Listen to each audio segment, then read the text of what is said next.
What if time is not a straight line, but something you can fall through? Over the years, and in different countries, people have reported the same strange phenomenon. The reality around them suddenly changed. People disappeared, space changed, people vanished, and no one but themselves noticed these changes. Today you will hear 3 stories, each of which is supported by documents, witnesses, and facts that no one has been able to explain. On the night of April 18th to 19th, 1951, a 50-year-old man stepped onto the busy roadway of Times Square and was killed by a yellow taxi. His name was not immediately identified, but when it was, it turned out that this man had been officially listed as missing since 1876. 75 years, not a single trace. And now he had reappeared on the same street, in the same part of town, wearing clothes from the same era. It was as if not a single day had passed for him. A glitch in the Matrix? Or a man from another reality? According to New York church records, Rudolf Fentz was born around 1826 to a family of German immigrants who settled in the Lower East Side. His father ran a small watch repair shop on Fifth Avenue. Rudolf followed in his father's footsteps, inheriting his precision, patience, and ability to work with small details. By 1870, he was running his own business.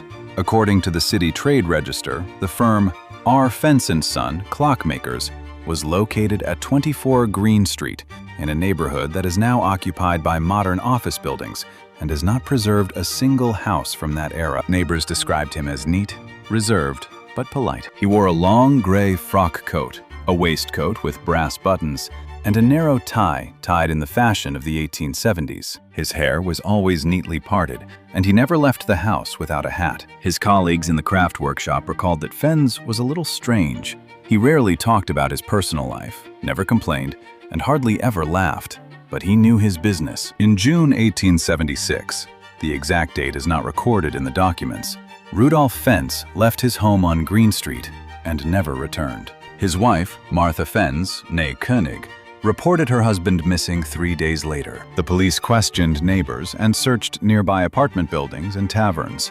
No traces were found. Rudolf Fentz simply vanished, quietly, without drama, without warning, without apparent reason. A family note found by Martha on his desk simply read, "Going for a walk. We'll be back for dinner." Dinner was left to cool on the table. Her husband did not return. The case of his disappearance was closed a year later, without result.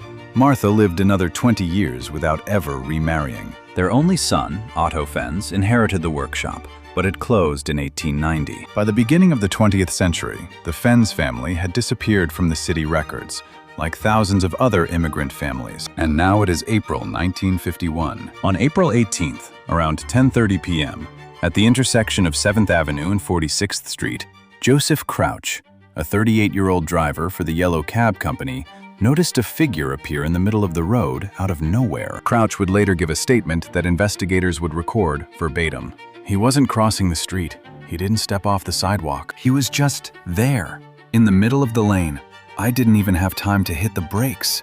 The taxi struck the man at a speed of about 40 kilometers per hour. The impact was on his left side. The man fell, hitting his head on the asphalt. Paramedics arrived 8 minutes later and pronounced him dead from a traumatic brain injury. There were many passers-by in Times Square that evening. The square never sleeps. Several people came closer. They were the first to notice that something was wrong with the deceased. He was wearing a long, dark gray wool coat, well made, without a single stain or scuff. A vest with brass buttons, a narrow tie, tied in a way that no one wore in 1951. His shoes were tall, leather lace-ups, the kind worn in the 1880s. Hair neatly parted and slicked back with pomade, the smell of which one witness later described as old-fashioned, like in an antique shop. Patrol Officer Dennis Riley, who was on duty that night at the Midtown North Precinct, arrived at the scene 12 minutes after the call. He later recalled, "I thought it was a costume party or a movie shoot, but there were no cameras, no film crew, just this man on the asphalt." At the station, while examining the body, Detective Frank Morrison, who was on duty, took the following items from the victim's pockets.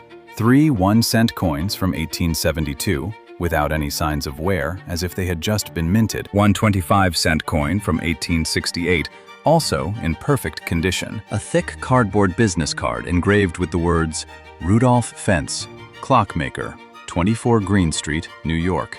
The paper was not yellowed, and the edges were not frayed. A letter folded in four, without an envelope, dated March 4th, 1876, addressed to a certain Mr. Weiss at an address on Broadway, which no longer existed in 1951. The neighborhood was demolished during the construction of the subway in 1900. And finally, a small brass key without any markings, presumably from a door lock. Detective Morrison would later write in his report, all items were in a condition inconsistent with their presumed age. The coins looked like new. The paper looked fresh. No oxidation, no dirt, no dust. At first, Morrison suggested the standard explanation, a collector. A person interested in antiques might carry old coins with them. The suit, a personal quirk or a reconstruction. The business card, a souvenir or a copy. All of this is explainable. Everything except one thing, the physical condition of the body itself. Forensic expert Harold White performed the autopsy on April 19. In his conclusion, he noted that the man was about 50 years old. No visible chronic diseases. His teeth were in a condition typical of the mid-19th century. No traces of modern dentistry, no amalgam fillings, no crowns. The calluses on his hands were consistent with many years of manual labor with small tools. Hair analysis revealed no traces of modern cosmetics. Expert White emphasized in his conclusion, none of the characteristics of the body indicate that it belongs to the 20th century. This was the first truly inexplicable case. Morrison began checking the archives, a standard procedure for unidentified body. He requested the city directory, the commercial register, and the missing persons database. Of course, there was nothing in the database. The company at the Green Street address was not listed in any current directory, but one of the archivists at the city library, a certain Leonard Hart, to whom Morrison showed his business card, suggested checking the pre-revolutionary trade registers of New York. What Hart found after 3 days of searching changed everything. The 1873 trade register listed a company called R. Fence & Son, Clockmakers, at 24 Green Street. Among the missing persons files stored in the New York Police Department archives, Hart discovered a case concerning the disappearance of a certain Rudolph Fence, filed by his wife Martha in June 1876. The file included a description of his appearance: about 175 centimeters tall, stocky build, dark blonde hair with gray at the temples, and a distinctive feature, a small burn scar on his left wrist. Detective Morrison immediately checked the autopsy report. There was a burn scar on the left wrist of the body lying in the morgue, small, about 2 centimeters long. At that moment, according to Morrison himself, he experienced a sensation that he could only describe as a chill rising from within. He recorded it verbatim in his personal diary, which was discovered after the detective's death by his son, and subsequently handed over to paranormal researchers. I stood over this case and realized that I couldn't write what I was thinking in the report because what I think is impossible. The case was transferred to the archives at the end of 1951. The official documents stated, "Death as a result of an accident. Identity unknown. Case closed." The body was buried in Hart Island Municipal Cemetery, where all those who have no one to bury them are laid to rest. However, the story did not end there. In 1974, journalist Peter Laird, who specialized in New York City urban legends, stumbled upon a reference to the Fens case in the private correspondence of a former police archive employee. Laird spent 4 years gathering material, requesting declassified documents, interviewing people involved in the 1951 investigation, consulting with numismatists, costume historians, and forensic scientists. His findings were published in 1978 in a small magazine specializing in anomalous phenomena. The article was titled, "The Man Who Did Not Age." Laird listed the facts methodically, without speculation. The coins, which showed no signs of circulation, corresponded to the period from 1868 to 1872. The letter was written in ink on paper characteristic of the third quarter of the 19th century, as confirmed by an examination conducted in 1976. The deceased's clothing was made of woolen cloth, the production technology of which was replaced by new methods by the beginning of the 20th century. "None of these details alone is proof,"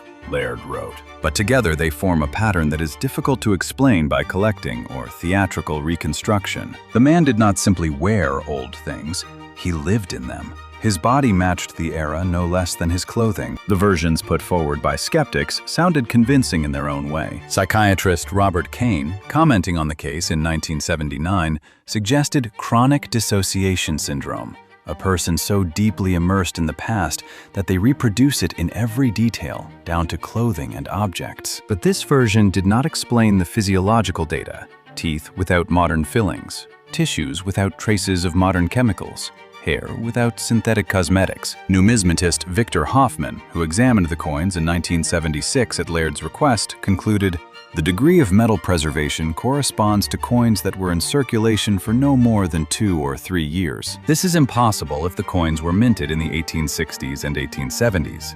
Impossible, but true." As early as the 1930s, paranormal researcher Charles Fort described the theoretical possibility of so-called time teleportation, cases in which a person or object moves from one point in time to another without an explainable mechanism. Fort never claimed that his conclusions were scientific, but the Fentz case, which he apparently did not know about, fit his concept with frightening accuracy. What happened to Rudolph Fentz in June 1876, on the evening when he left his home on Green Street and did not return for dinner, no one knows.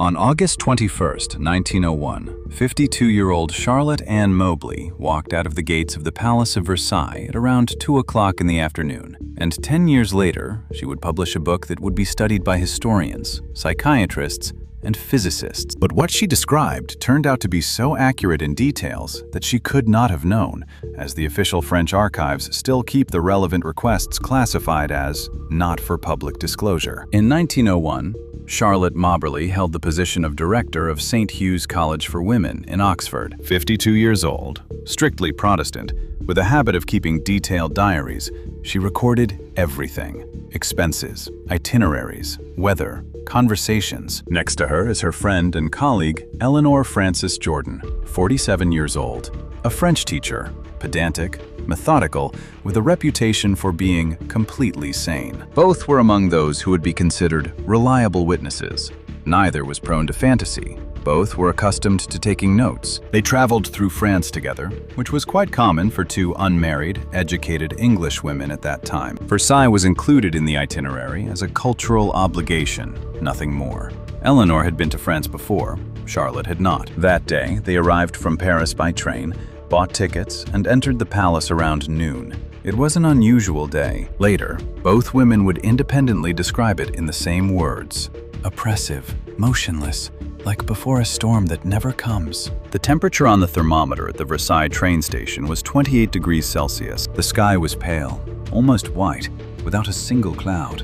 The shadows from the trees lay unnaturally sharp, as if cut out of paper. After looking around the reception rooms, they went out into the park. The main alley, wide, paved with gravel, with symmetrical rows of trimmed trees on either side, led deep into the park. There were many tourists, families with children, groups led by guides, and individuals strolling, the usual Sunday crowd. Charlotte would later write in her diary, "Until a certain moment, everything was exactly as it should have been." That moment came at about 2:30. They turned off the main path on Eleanor's advice. She wanted to find the Petit Trianon, a separate palace deep in the park, famous for its connection to Marie Antoinette. The path was sideways, less trodden. The trees here grew closer together, and it was then, gradually, almost imperceptibly, that something began to happen that none of them could explain, either that day or in the years that followed. The first sign was silence, not a gradual quieting, but a complete cutting off of sound, as if someone had closed a heavy door between them and the rest of the world. The voices of tourists, the crunch of gravel underfoot, the distant laughter of children, all of this was left behind, even though they had walked no more than 200 meters. Eleanor stopped and turned around. The path behind them was empty, not just deserted. It looked as if no one had walked on it for a very long time. The grass at the edges seemed untouched. The leaves lay in an even layer. Then, people. Two men stood a little way off the path, by the stone edge of an overgrown fountain. Both wore long, gray-green doublets and wide-brimmed hats with curved brims, triangular hats. Their shoes had buckles. Charlotte, according to her own description, initially decided that they were park workers in disguise. or participants in some kind of theatrical event. But both stood completely still. They did not speak. They did not look at the women passing by. Charlotte later described their faces as expressionless, not calm, but precisely expressionless, like masks.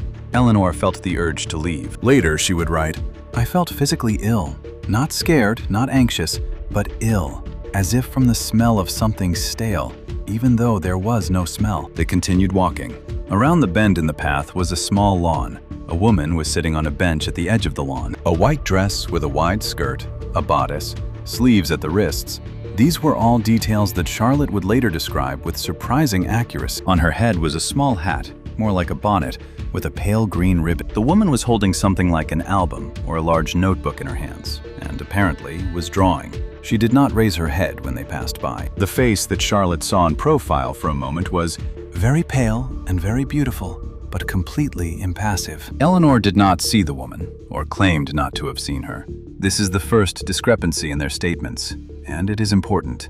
Then there was the pavilion, a small building, about 8 meters long, 4 meters wide, with columns along the facade and a sloping roof. Charlotte described it as completely intact but uninhabited, the kind of look a house has when no one has lived in it for many years, even though it is still standing. The stone was dark, as if damp. The shutters were closed. The door, wooden with a wrought iron handle, looked as if it hadn't been opened in a long time. There were no signs or tourist information boards around the pavilion. Charlotte took a few steps toward it, and then something happened that she would describe as the strangest thing of all. She felt that she could not continue moving. It wasn't a physical obstacle, just an inner, absolute unwillingness, which she compared to the impossibility of voluntarily stepping into fire. I realized that I didn't need to go there, that no one needed to go there at all. It was knowledge, not fear, but knowledge. They turned back, and a few minutes later, neither of them could say exactly how many, they found themselves back on the main avenue. Voices, laughter, tourists, postcard kiosks. The sun was still high in the sky. Everything was normal. Only the gravel on the path behind them was fresh and trampled again. Only the two men in smocks were nowhere to be seen. Only the women with the album were nowhere to be seen on any of the benches they could now see. And the pavilion, they couldn't find it from any of the paths, any of the viewing points, or on the way back. They returned to Oxford the next day. Neither of them spoke about what had happened for several weeks. Eleanor was the first to speak. She asked Charlotte to describe the walk in writing, without telling her anything about her own memories. They wrote independently of each other. Then they compared. The coincidences were accurate in the details that are considered most difficult to distort simultaneously. The location of the fountain relative to the path, the shape of the foliage above it, the color of the doublets, the material of the road surface. The discrepancies concerned precisely those details that each saw separately. Charlotte saw a woman with an album.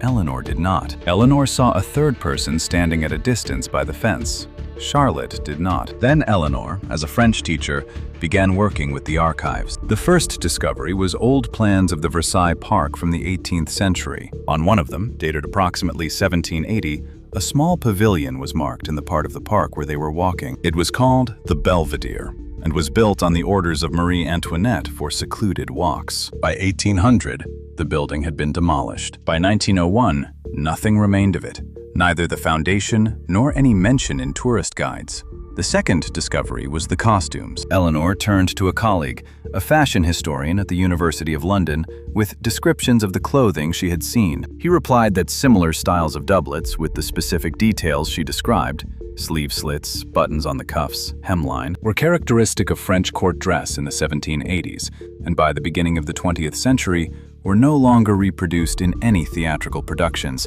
due to the complexity of their construction. Charlotte later described the woman's dress with the album to the artist. He made a sketch based on her words. A costume historian, looking at the sketch, dated the style, without knowing the origin of the drawing, to the period between 1775 and 1780. Marie Antoinette was known for often painting in the garden. Charlotte learned this fact much later, and she chose not to draw any direct conclusions from it. The official reaction to their story was predictable. Fellow academics put forward one theory after another.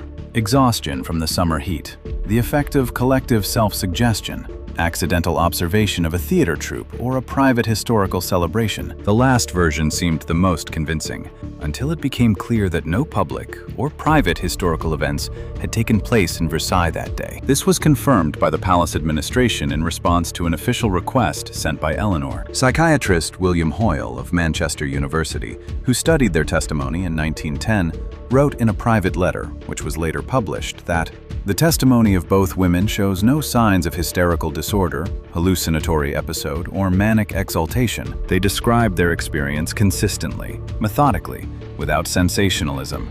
This, in itself, is an anomaly in such cases. The most inexplicable detail remained the question of time. According to the feelings of both women, the side path they took at least an hour. However, when they returned to the main path and checked their watches, Charlotte discovered that no more than 20 minutes had passed since they had deviated from the main route. Eleanor checked her watch separately. The result was the same, 20 minutes. During which time, according to their description, they walked at least a mile, stopped twice, observed several people, and approached the pavilion. Physically, this was impossible. In 1911, they published a joint book under the pseudonyms Elizabeth Morrison and Francis Lamb, entitled The Adventure. The book immediately sparked controversy. Some researchers declared it a hoax.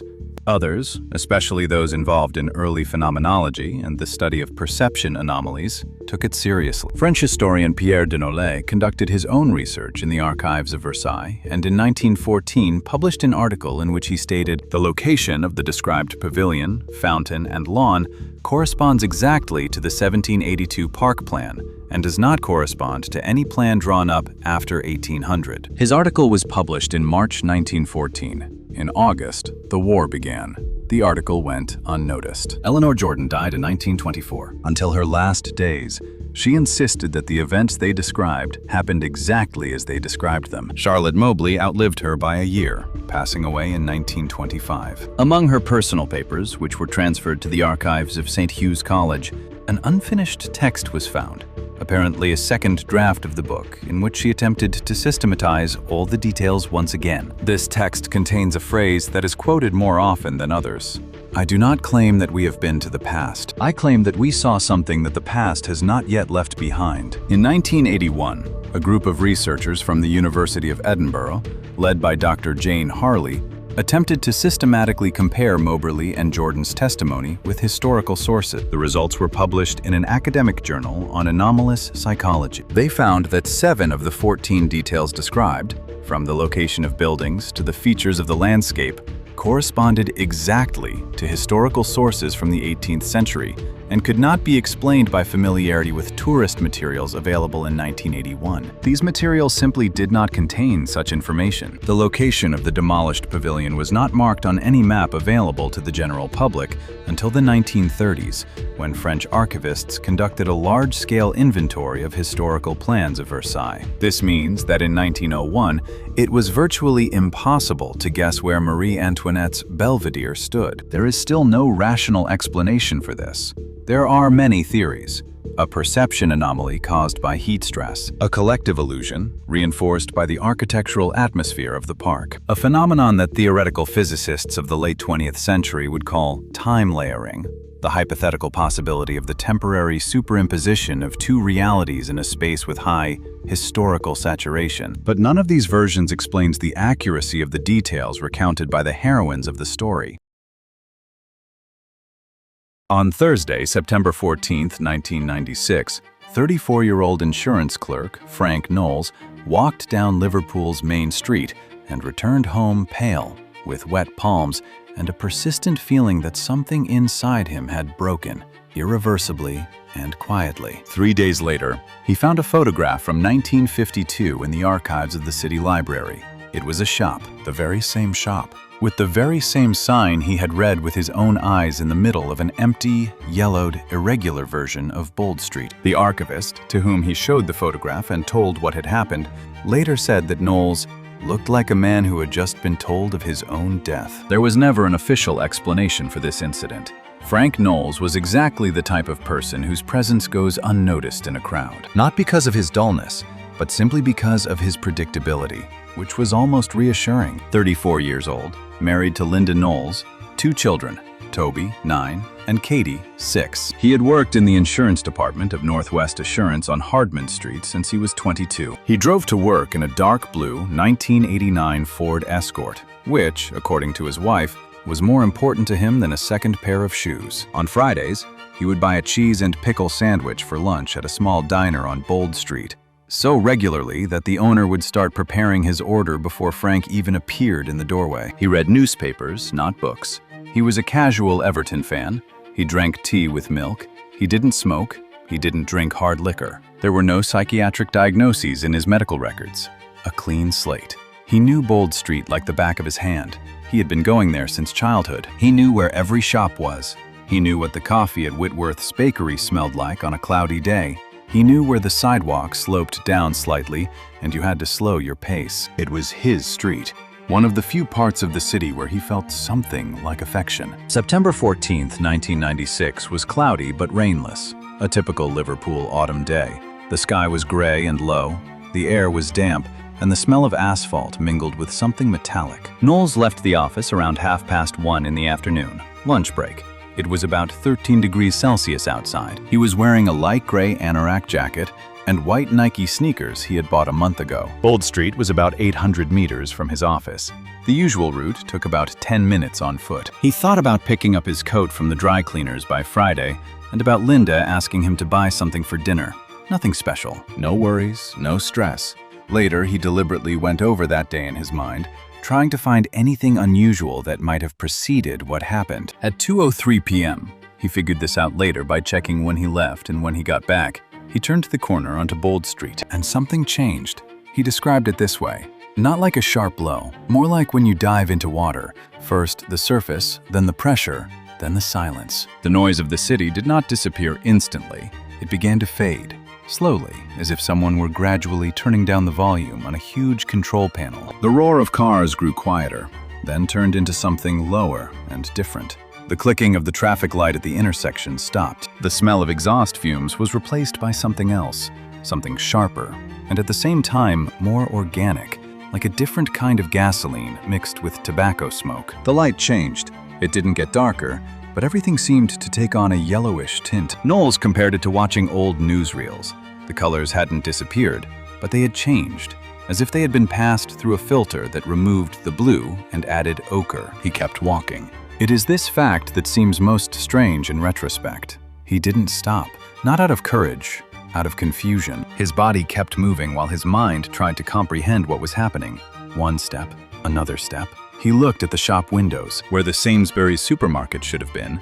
The familiar plastic sign, automatic doors, metal shopping carts at the entrance. There was another store. A two-story building with a large wooden sign, white letters on a dark green background. Hughes and Hughes, manufacture and household goods. The shop window was filled with boxes in paper packaging, neatly arranged in pyramids, and two mannequins in clothes, a woman in a long coat with wide lapels, a man in a strict, dark suit with a narrow tie. The clothes were clearly not from the 90s.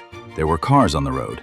They were not modern cars. They had rounded, pot-bellied, shiny bodies, milky cream, dark red, black, with the characteristic shapes of the early 1950s. Knowles was not very knowledgeable about old car brands, but later, looking through archival photos, he easily recognized the silhouettes.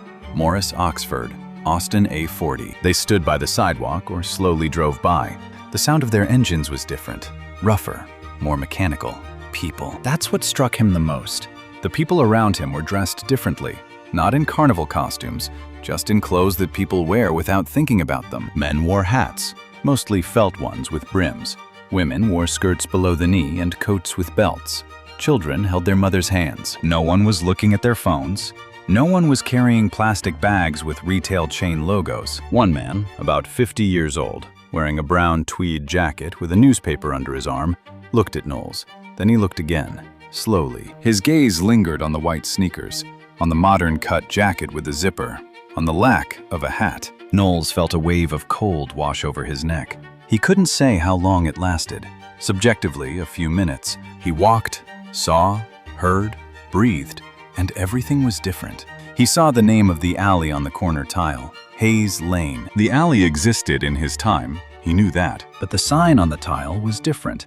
Not a modern metal one, but an old enamel one, blue and white, with the characteristic font of the interwar period. He quickened his pace. He almost ran. And then, a click. That's how he described it. Like when water gets in your ear and then comes out. The sound returned sharply and densely. The roar of a car, the ringing of a bicycle bell, someone's laughter, the rustling of bags, music from a store. The yellow filter disappeared. The light became normal, gray, Liverpool. Sainsbury's stood in place with its plastic sign and automatic doors. Knowles stopped in the middle of the sidewalk. Passers-by walked around him. No one paid any attention. He looked at his watch. It was 2:17 p.m. 14 minutes. Just 14 minutes. He didn't go home for his lunch break. He returned to the office. He sat at his desk without touching the papers. His colleague, Mark Griffiths, later recounted, "Frank was sitting there looking pale. I asked him if he was feeling ill. He said he was fine, but his voice wasn't his own." He told Linda Knowles that same evening. She didn't laugh. She saw his face. For 3 days, he tried to convince himself that it was a strange episode. Overwork, dehydration, a sharp drop in blood sugar. The explanations sounded reasonable. He almost believed them. On the third day, he went to the Central City Library on William Brown Street. The local history and archives department was on the second floor, in a room with high ceilings and the smell of old paper. The archivist, Helen Stevenson, 52 years old, who had worked there for 17 years, later gave detailed testimony to paranormal investigators who took up the case in the late 90s. Knowles asked for photographs of Bold Street, early 1950s. Helen Stevenson brought a folder with numbered photographs. He leafed through them slowly. He stopped at photograph number 17. The photograph was dated 1952. Bold Street, West Side. Several buildings were in the frame.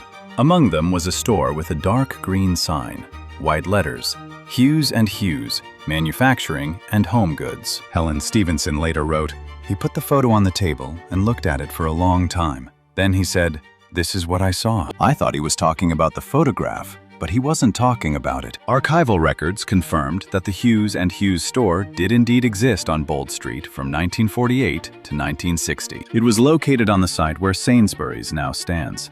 The mannequins in the window were confirmed by inventory records. The enamel sign on the corner of Hayes Lane was installed in 1946 and removed in 1963. Frank Knowles could not have known any of these details in advance. He was never interested in the history of the area. He had never read the archives on Bold Street. His wife confirmed this categorically, adding, "Frank didn't read anything that wasn't printed in the Liverpool Echo in the last 2 days." Knowles' story was not officially investigated. The police were not involved. There was no crime. The psychiatrist he consulted on his own 3 weeks later, Dr. Richard Hall of the Mercy Road Clinic, recorded in his chart an acute dissociative episode of presumed stress etiology, and noted a complete absence of other psychotic symptoms. Cognitive tests were normal, EEG was normal, MRI showed no abnormalities. In his notes, Dr. Hall delicately avoided the question of how exactly Knowles knew the details of the missing store. This question was not addressed at all in the records. In 1988, 2 researchers from the informal British group Temporal Anomaly Network, Peter Anderson and Jennifer Reed, published a brief analysis of the Knowles case in their small circulation magazine, Chronicle of the Unexplained. They collected 8 other documented accounts of anomalous experiences on Bold Street between 1975 and 1997. All cases had similar elements: a yellowish light, muffled sounds, clothing from another era, and cars with rounded pre-war or post-war shapes. None of the witnesses knew each other. Anderson proposed the term temporal intersection zone, a hypothetical area of space where, for unknown reasons, something like an overlap of different time layers periodically occurs. He did not attempt to explain the mechanism. He wrote directly, "We have no theory. We only have facts that do not fit into any of the existing models." The rational explanations offered by skeptics did not cover all the facts. A dissociative episode, yes, perhaps, but it does not explain the knowledge of the specific name of the store, which coincided with the archival data to the letter. False memory, cryptomnesia. Knowles had never seen photos of this store, never heard its name, never read about it. None of his family members, colleagues, or acquaintances who were interviewed remembered Hughes and Hughes ever being mentioned in conversations with him. 14 minutes. This time gap cannot be explained by any of the proposed scenarios. After 1996, Frank Knowles changed, slowly and irreversibly, according to Linda. Not abruptly, not overnight, but he became different. He spoke less. He often fell silent in the middle of a sentence, as if listening to something. He stopped going to Bold Street, on principle, without explanation. He sold his Ford Escort a year later and switched to a bicycle, saying he wanted to walk and see where he was. Linda didn't specify what exactly that meant.